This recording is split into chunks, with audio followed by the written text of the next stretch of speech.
Good morning uli mga kapuso. Simulan natin ang round 2 ng UH Iritan 2013. Kilalanin, kilatisin ang mga kandidato sa Senado.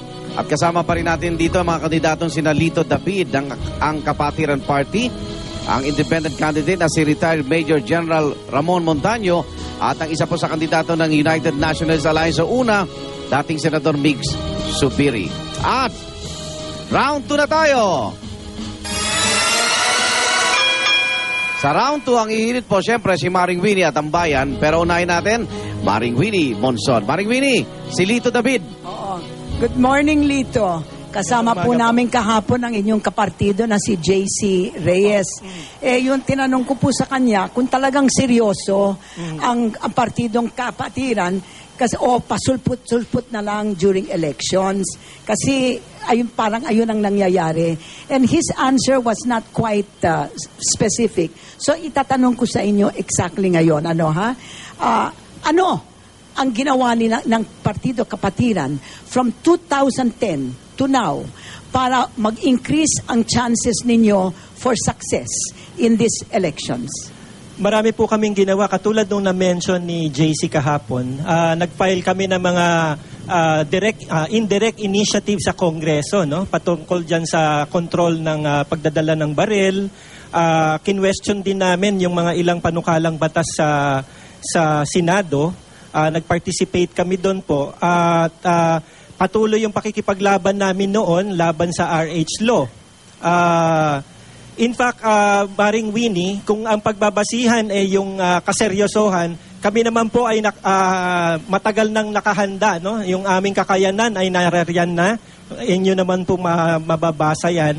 Yung advocacies namin sa radyo, buhay po yan. Every week po, 3 beses sa isang linggo. Meron po kaming advocacy programs na ginagawa. Sa Radyo Veritas? Sa Radyo Veritas po.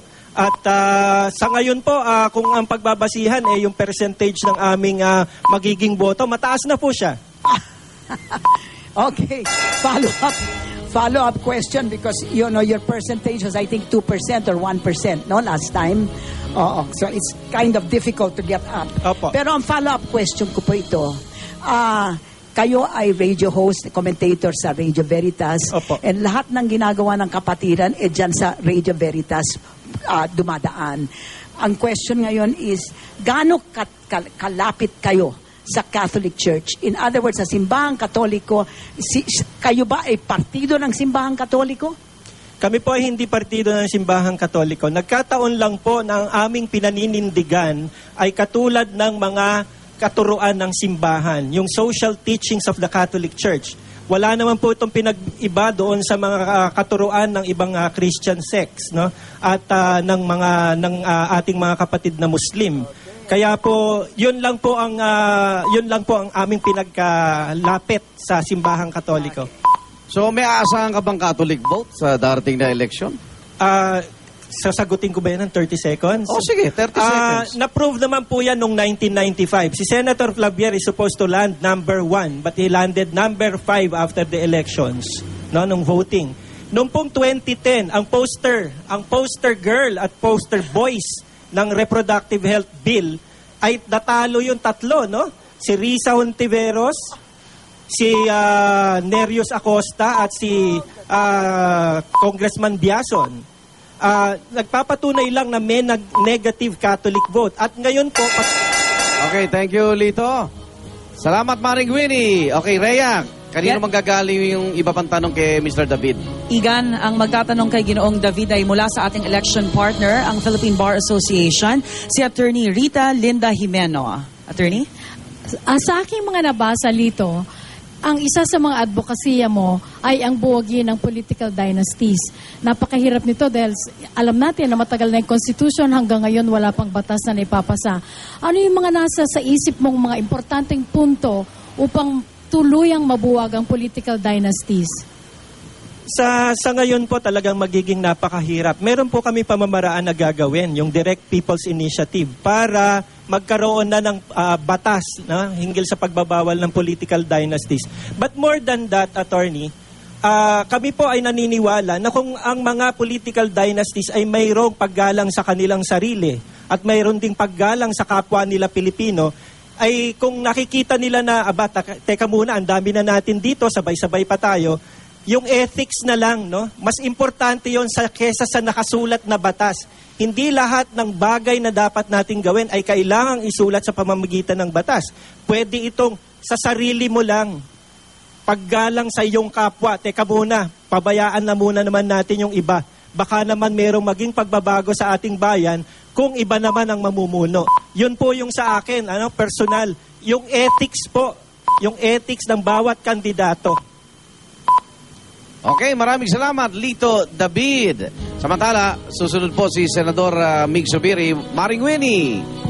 Okay, magandang umaga po, Senator Zubiri. Magandang umaga, Tito Winnie. Napakaganda, nabasa ko ang inyong CV. Napakaganda ang record nyo sa Senado. Salamat po, Tita. Mr. Clean Energy, Father of the Cooperative Act, etc.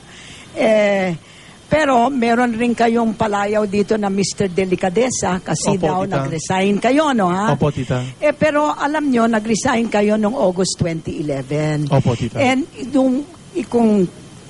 if I remember correctly, even in 2010, June 2010, Opo, si Justice Carpio, already sa kanyang dissenting opinion, sinabi na niya na imposible na kayo ay nanalo.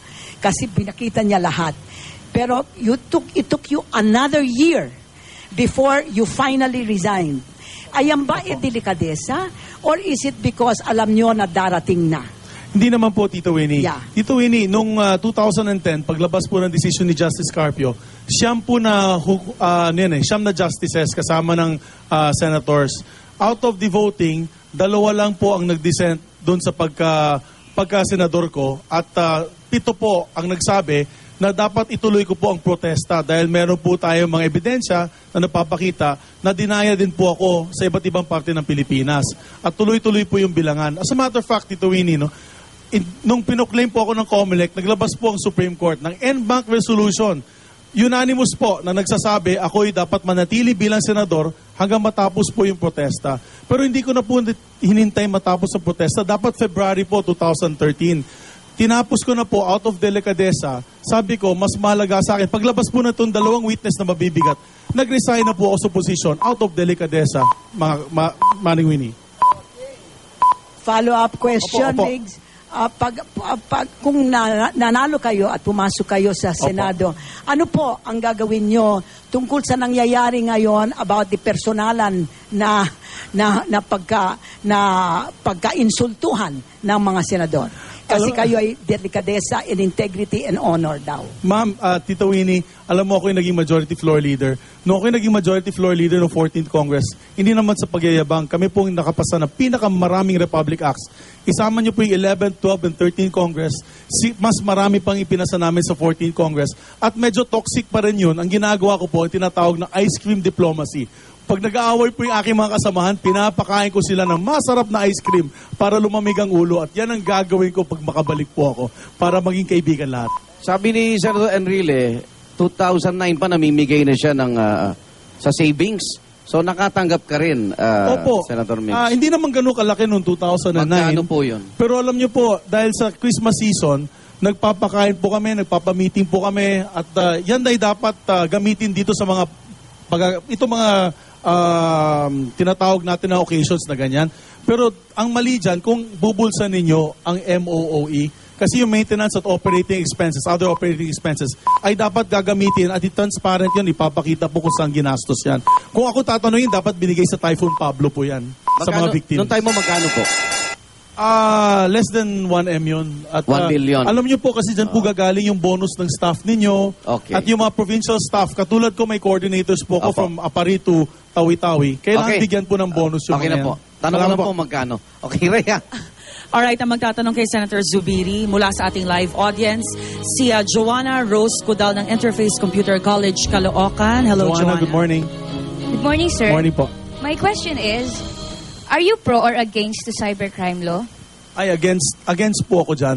Although, lagay ko po ng kolatilya, dapat talaga magkaroon po ng konting safeguards kasi ayaw po natin na mababoy po ang ibang tao dahil sa cybercrime or cyberbullying. Pero napakatindi naman ang nilagay po nila mga provisions. Wala na po ako sa Senado noon. Nakaresign na po ako nung ipinasa po yung batas na ito. Pero kung nandun po ako, hindi po ako papayag na inamenda po nila ang ating mga batas on, for example, libel, na lalong ginawa nilang 20 years. Dati sa libel law, it's only 6 years. Ginawa po nilang 20 years na napakahigpit. At ilalike mo lang yung isang negative comment, kasama ka na sa kaso. Hindi naman dapat na ganun. There should be some sort of freedom of expression even in the internet, but at the same time, responsibility ng gumagamit ng internet. Alright, Thank you. Rose, maraming salamat, Senator. Thank you. Thank you very much. Thank you. Yun yung think before you click. Okay, Senator Mig, salamat. At ang uli sasabak po sa ating tanungan ngayon, retired Major General Ramon Montaño. Maring Winnie, si General Montaño po. Nako, General, maganda rin ang record nyo. You know, PNP, NRDC, etc. And ang nakikita ko dito kayo po ang isa sa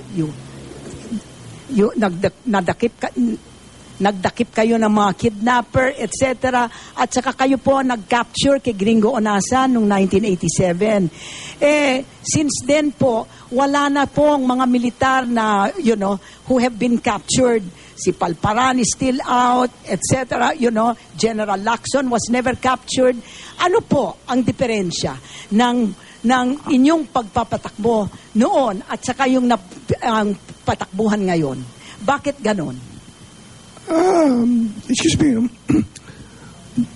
political will of the leadership, of the political leadership, kasi if you're backed up by the President herself during our time, it's the one that will give pressure to us, who are the manhunters, to really let no one get away with the crime, no matter how high or how powerful he is. It's the political leadership. That's why that is our motto before. That there must be uncompromising enforcement of the law. Okay. And no one must get away with the crime.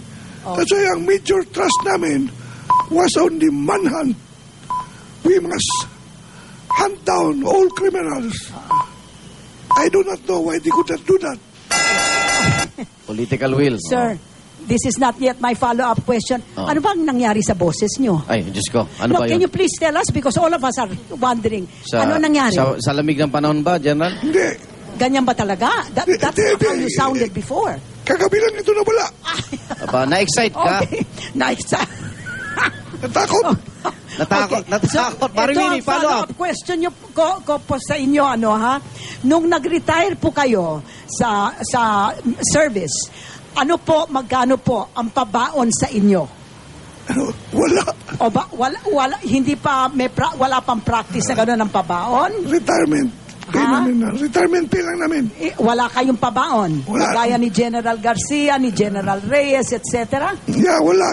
Okay. That's why, nag-complain kami. Nagreklamo kayo dahil? No. Kasi pati yung pensyon namin, hindi binibigay.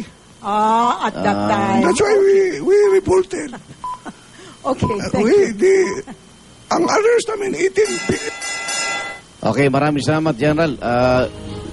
Sige, General, yung loose firearms natin, paano po natin masusolusyonan yon? 800,000 daw ho. Madali lang yan. Madali. O, paano po?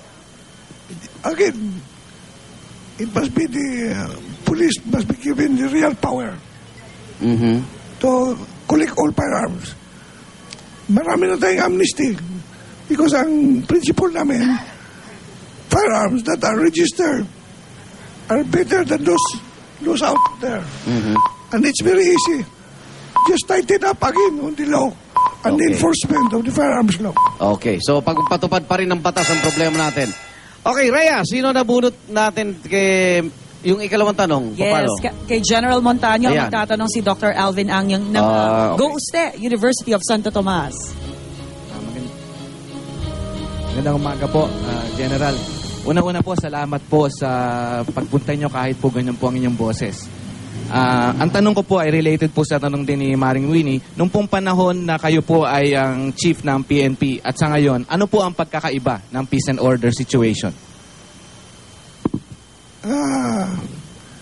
the same naman yung sitwasyon eh. But we were successful in making all criminals feel that they could not get away with the crime. That's why yung aming trust was on the manhunt, the increase of investigative efficiency. Eh ngayon, ang problema nila, maraming interference sa political leaders. Hindi sila pwede magiging chief of police kung hindi sila luluhod doon sa mayor. Hindi sila pwede magiging provincial director kung hindi sila magluluhod doon sa gobernador. Yun ang problema. That is the major problem. Okay, maraming salamat po, retired Major General Ramon Montaño. At dyan po, nagtatapos ang ating round 2. Abangan mamaya, sa round 3 po kasi, tulad ng nagdaang hiritan, sila po mga kandidato ang magtatanungan sa isa't isa. Kaya tutok lang po dito sa patuloy nating pagkilatis at pagkilala sa mga kandidato sa Senado sa Iritan 2013.